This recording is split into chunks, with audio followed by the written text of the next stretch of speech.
I would call it in 10 years, did you get 3-4 titles? If you got the bulk of the 10 years, if you got the most titles within that time frame, to me, that's a dynasty. That works. Right? Because you at this point, you got the most titles in that decade.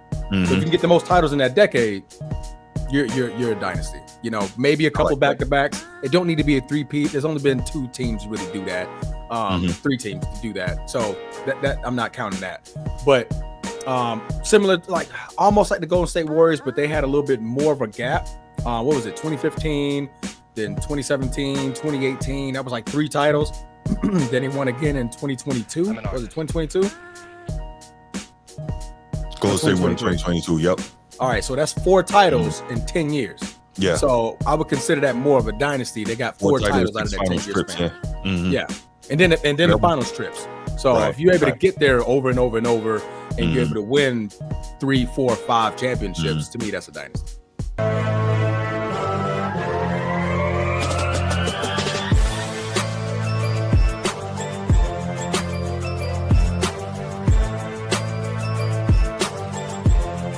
If you're watching here on YouTube, make sure you go ahead, click that subscribe, that like, that notification bell. Make sure you're kept up to date whenever we drop new content on the channel. If you want the audio only version of the podcast, open up your audio podcast platform, hit the search bar, type in The Format Podcast. We should come right up. If you're enjoying the content, make sure you give us a like, leave us a 5-star review, and drop a comment. All that stuff helps us rise in the algorithm, helps us find more sports fans, helps more sports fans find us. Make sure you write it down, put it in your phone, make a note of it. The Format Podcast is live Sunday mornings at 10 a.m. Eastern. And finally, if you're really and truly enjoying the content we're delivering you, make sure you hit that join button. There's going to be exclusive content here just for you. All right. This is another one that I thought was interesting, right? SGA, Tyrese Haliburton are, the 2 best players on their respective teams. And I just wanted to kind of bring up the question of like, what are the ceilings of these guys? And what kind of got me started thinking about this was obviously SGA being the 4th player to lead the league in scoring, 1st team All-NBA, Finals MVP, and league MVP, same season, right?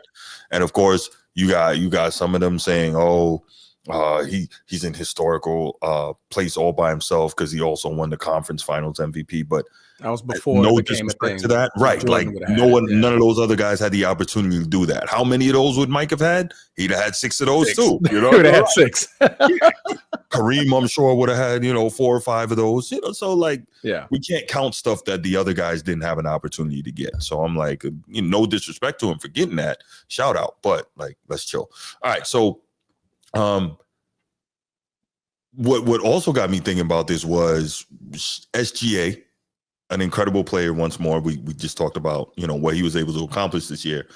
And what I believe are absolutely absurd comparisons to the late, great Kobe Bryant. God bless the dead. Now, SGA is obviously an incredible mid-range player, also a very stout, stalwart defender. Why? We got to stop this in the modern game of being so quick to try and compare guys to the all-timers. Like, we got to stop that. And I actually have a better comp for you for SGA, and I'm going to tell you in a second.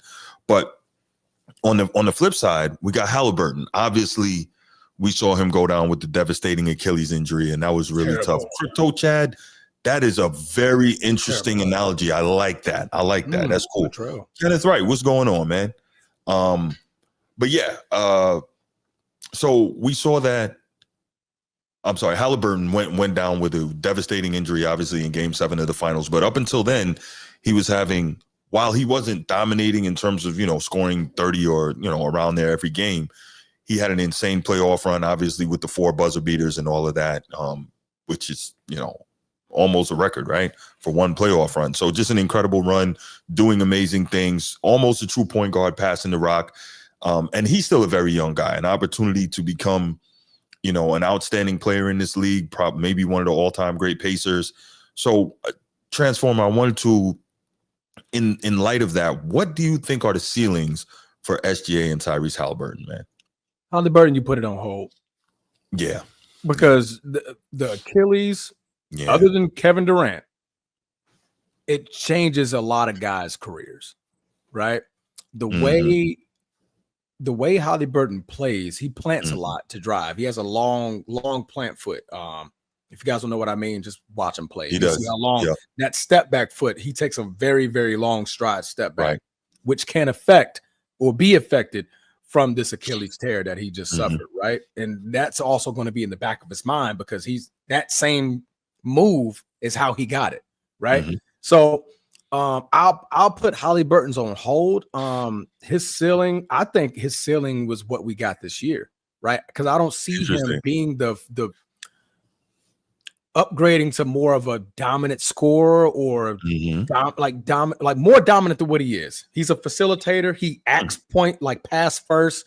He gets other teammates involved. And of course, like now, when you need him, he'll show up, right? When he scores 20 plus, his team wins. But he's more so focused on getting everybody around him involved to the normal point guard, routine. That's what he does. So I think this is pretty much his ceiling of how he plays. Right.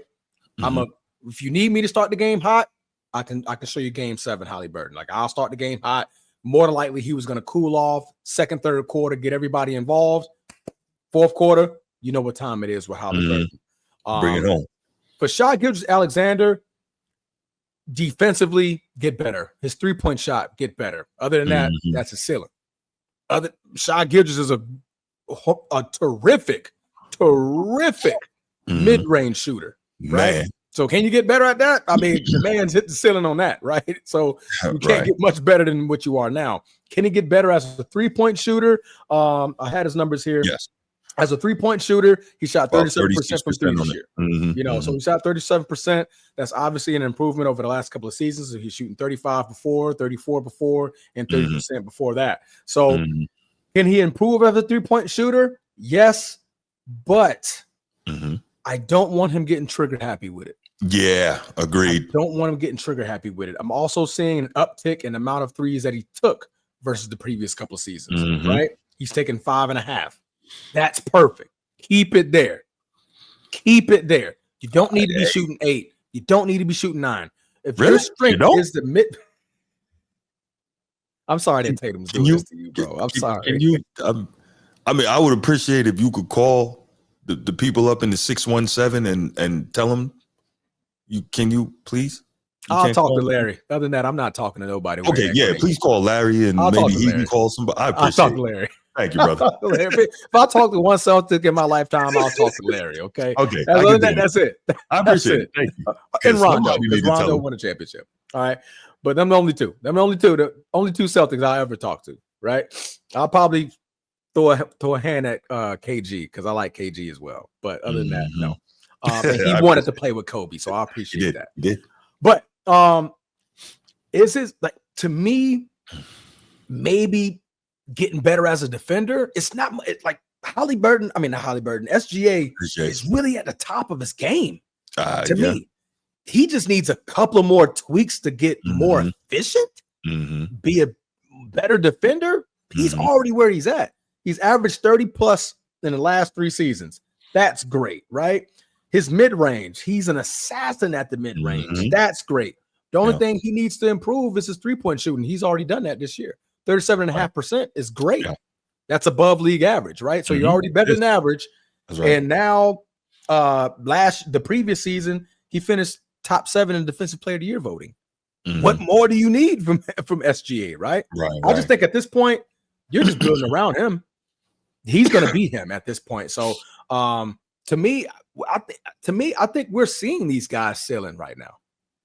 Can they make small tweaks? Yes, but I don't see. Yeah, that's what I'm saying. Like I can't imagine a player the caliber of SGA can't find a way to get a little better, right? Yeah. Personally, I would prefer he got a little physically stronger, which would also make him more explosive off the dribble. But he seems to not have too much issue getting past defenders as is. But if you could be a little faster. I love the Sprewell comparison. That wasn't the comp that I had, but I like that. That works a fair amount. But yeah, who was yours? Say again. Who was yours? So this is my comparison, right? Because I was so disgusted by the Kobe comparison. Like, let's not do that. But no. I mean, am I right? I love SGA. You know that. But come on, man. Let's not. That man was. Let's not get stupid here. That man was an assassin. And he was also defensive all-team. Lockdown. Well, SGA was all defensive, all NBA defense last year, I believe. No. I think 2 years running. No? I don't think he didn't make a defensive team last year. All right.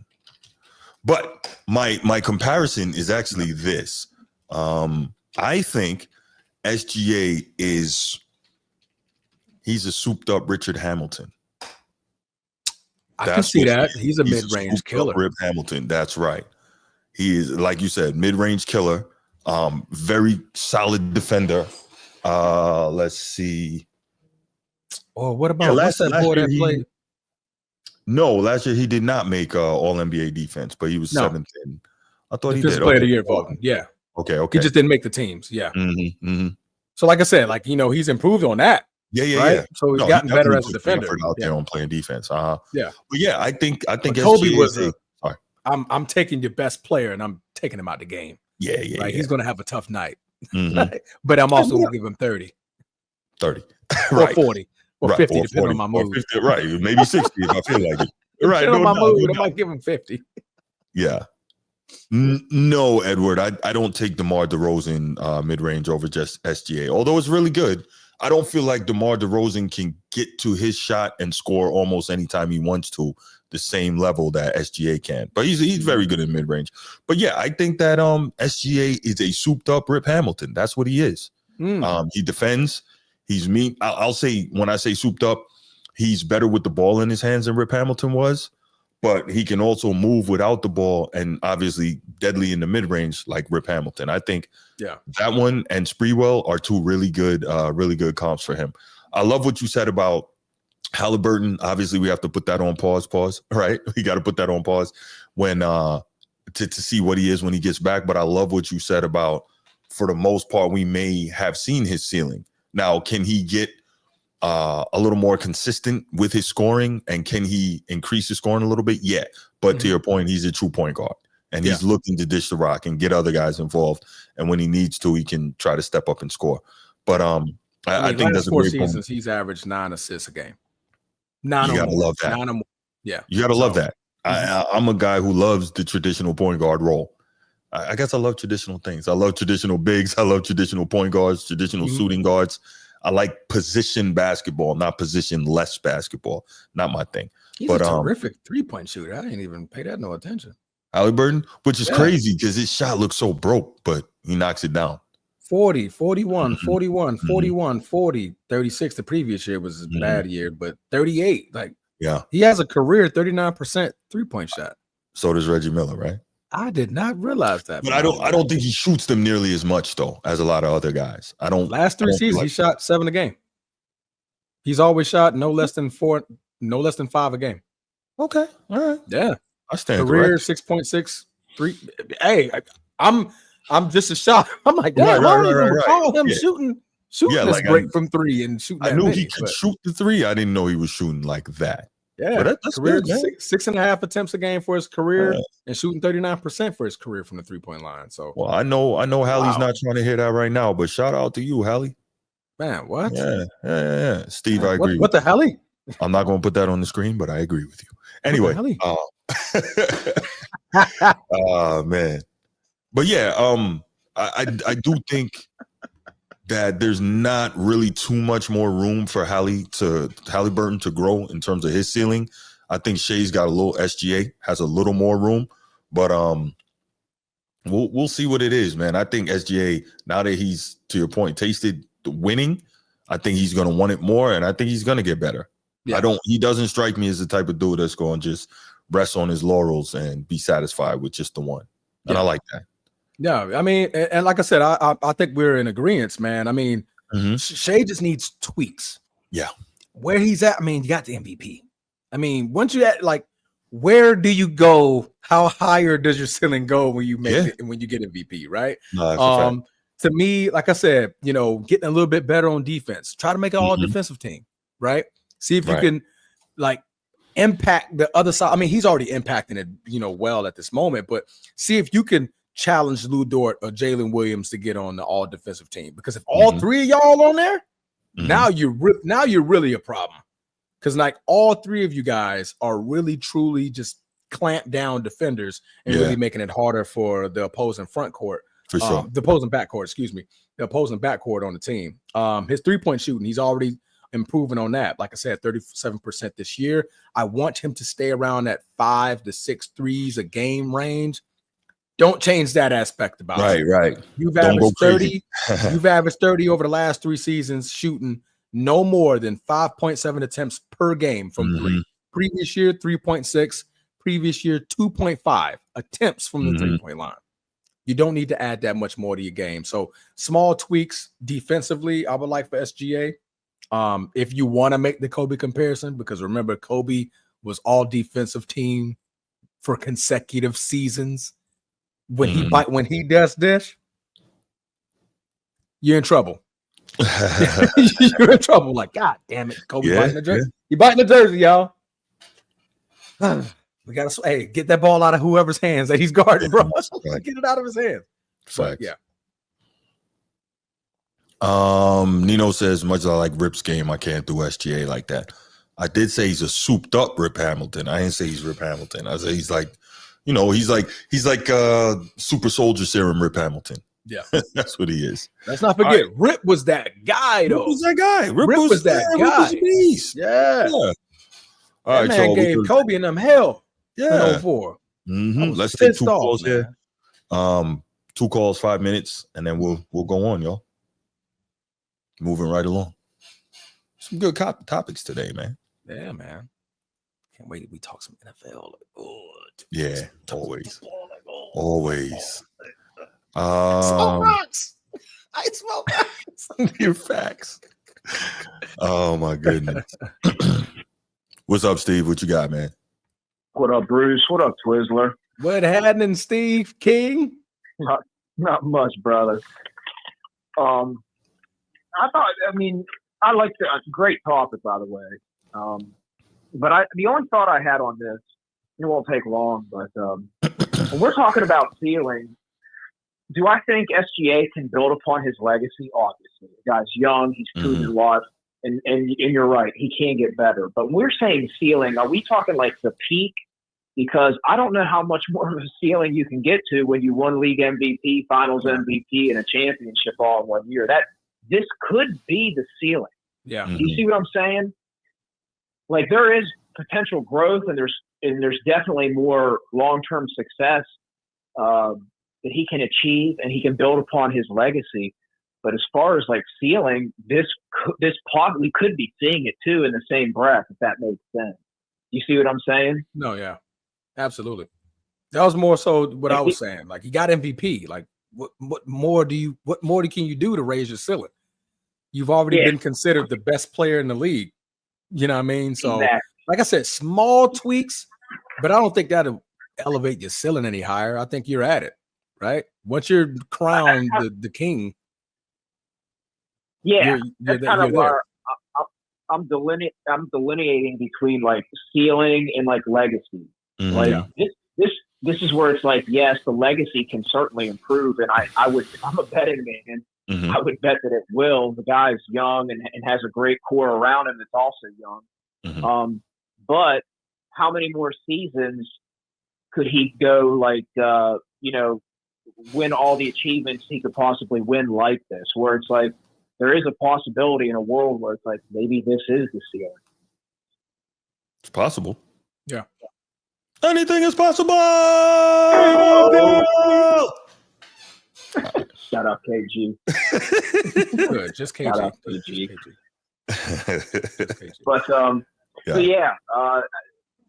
I didn't want to take up too much time. I'm just thinking there's a world where it's like, yeah, of course he could go crazy. OKC could be a dynasty. There could be a world from 3 to 5 years from now where we're looking back where it's like, they only won one. SGA's still a perennial superstar, all-star, but it's like, damn, maybe that was the ceiling. But anyway, that's kind of how I was looking at it. Nothing against him, because I think there's definitely going to be way more success in his future. But this could be the peak. Another thing, Steve. The man averaged 32.7 points a game. Yeah, he sure did. How many more points do you want him to score, right? but to be honest with you, yeah. If Jay Williams, he builds upon himself. Chet builds upon his game. Like, who's to say maybe like in another couple of years they make it to another finals, one of those guys ends up being finals MVP. Yeah, you know what I mean? It's just like there's 100 different scenarios we could play this out where it's like this is like an absolute career year for SGA. It's not to say he couldn't do it again, but it's like the likelihood of you winning MVP, finals MVP, and a championship all in one season again. It's like it's just not that common. I'll just say that. Like, it's possible, it's just not that common. And given the other talent around him, hey, Jay Will could be a finals MVP one year. I mean, look, everybody in their mind would automatically assume Tatum's going to be a finals MVP, but the way things played out, and it's nothing against Tatum, obviously he's a fantastic player, but it's like we're looking at Jaylen Brown. It's like, well, he actually won finals MVP. Do I think that's within the realm of possibility where it's like the second option could perform better than the best player in a finals? Yes, it can happen. So, but no, yeah, those are my thoughts on the situation. I don't want to take up too much time. Let you guys keep it rolling. No doubt, man. Thank you for the call, Steve. I appreciate you, man. Yes, sir. Stay blessed, fellas. You too, man. Absolutely. King of the chat. Always with a good call. Always with a good call. Yeah, so you asked, SGA averaged what we'll call it 33 a game this season. Like, how much further could he go? But he could become a better player and possibly average a little less points, right? What if he made it all defense, right? Let's say he got down to 30 points per game, but he made all defense, right? Got the assist up a little bit. You know what I'm saying? Rebounded a little better. Like, all these things, you can become that better player while maybe one of your statistical averages takes a dip. But wouldn't you call that evening out to where you were? I don't think so. I would think it would be if you take an increase here, but you dip here, it's the same level. Yeah, but think about it though, right? If you become a better defender and you're becoming a better distributor and you're becoming a better rebounder, but your scoring went down a little bit. What's up, Mark with glasses? I think that still makes you a better player, even though you're scoring better overall player. Yeah, that's what I mean. Yeah. But like I said, those are like small tweaks. Like, I mean, the man 90% from the free throw line, 37% from the 3-point line, 51% just overall period. He averages 6 assists a game, 5 rebounds a game, a steal, almost 2 steals a game, only turns the ball over 2 times a game, 2 fouls a game, like 1 block a game. Like, I mean, to want to adjust that, I think it'll be small tweaks to where, to me, it'll still even out him being where he's at now at that ceiling. Like, I don't think he's raising the roof off nothing. He probably changing the tiles. He can change the ceiling covers, right? He went from shingles to now he got the what you call the other one. Come on, real estate agent. We should know these answers. Oh man, I don't freaking know. What's the joints you see in Miami? What do you call them things? Little big plates. Yeah, I don't. We don't have them a lot here in Florida. I mean, no, we don't. Nah, but you know what I'm talking about. Like, are you changing? Yeah, I know what you're talking about. Those roof tiles. I know what you're talking about. Yeah. So, like, is he changing the ceiling? Yeah, he can change it. Yeah, but I don't think he's gonna raise it much higher than where he's at now. Okay, fair enough. Yeah.